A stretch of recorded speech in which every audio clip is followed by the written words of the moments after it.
Hi there, Kate Bora and Fiona Pearman joining you for this week's live as we continue our conversation around executive presence. And today we want to unpack what gets in the way of executive presence. I think when we unpack this, underneath nearly everything is fear, right? It's maybe a fear of judgment, rejection, failure, or perhaps not being good enough, not being liked. And we know that presence collapses when fear takes the wheel, right? When we feel unsafe, either externally in the environment we're operating in, or internally through our own conditioning, memories, past experiences, our nervous system shifts from connection to protection and we go into fight, flight, or freeze.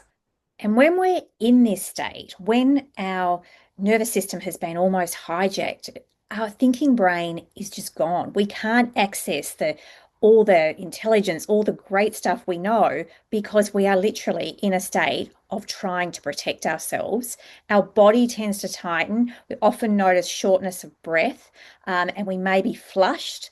And our intention is gone completely inward. We are literally scanning the environment to see what's at risk here, what's the danger, and trying to figure that out. And so even people who are generally quite capable and confident can really come across as very distracted or uncertain or even defensive because they haven't, it's not so much they don't have skill or they don't have the knowledge, it's that their nervous system has been flooded by fear.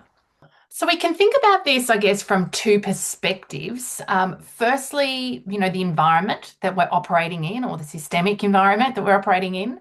And these can be very real, rational, grounded fears. Maybe, we could be in organizations or organizational cultures where mistakes are punished, perhaps in leadership teams where maybe confidence in men is rewarded, but it's called arrogance in women, or maybe where the power structures and politics operate that risk belonging and inclusion and ultimately can undermine our credibility.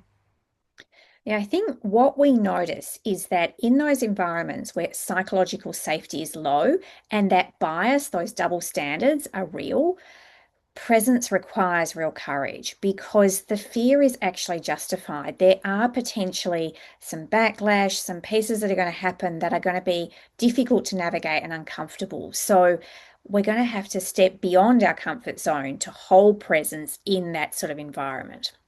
Yeah, and I think even as we're talking about that, navigating all of that complexity, if your energy is having to, like, if your brain is having to kind of, work all of that out and figure it out, when you hold executive presence in that context, of course it's going to be undermined, right? Like our brain is so overloaded with having to navigate and protect. How can we show up, with that strong, grounded, focused presence?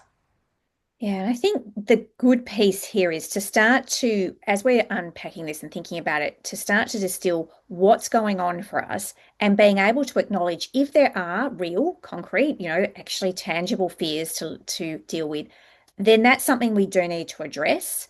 And at the same time, it's probably worth looking at some of the other perspective of the way fear tends to play out and undermines executive presence. And these will be our internalized patterns, our old and learned ways of operating, often imagined fears and drawing from experiences in the past that are no longer real or relevant now, but our brain can't distinguish that. And so these self-protective habits tend to be things like, if I speak up, I'm going to sound stupid or I'm going to be criticized. If I show too much emotion, then I'm going to be seen as weak. If I'm a bit forceful or I take up space, then they're going to think I'm arrogant. We start to have so many stories playing in our head. And we're caught in a bit of a loop here because we're reinforcing almost what's going on for us. And this becomes a bit of a self-fulfilling loop that it's too risky to do anything. So I doubt and I hesitate, and therefore I act smaller, which means I have less influence and less connection. And it kind of confirms our fear. Yeah, I think the opportunity, right? Developing executive presence isn't about eliminating fear. We always talk about how do we meet fear? How do we right size, especially those fears that are old beliefs, assumptions, default habits, your ability to be able to understand and be aware of those, and then being able to resource yourself to be able to stay really present even in the face of those fears.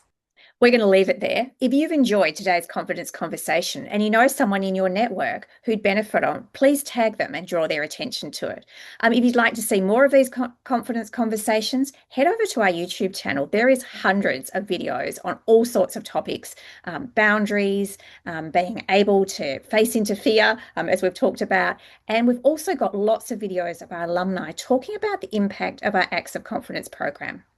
And when you're ready to go deeper with your core confidence, you can visit our website, coreconfidence.com.au.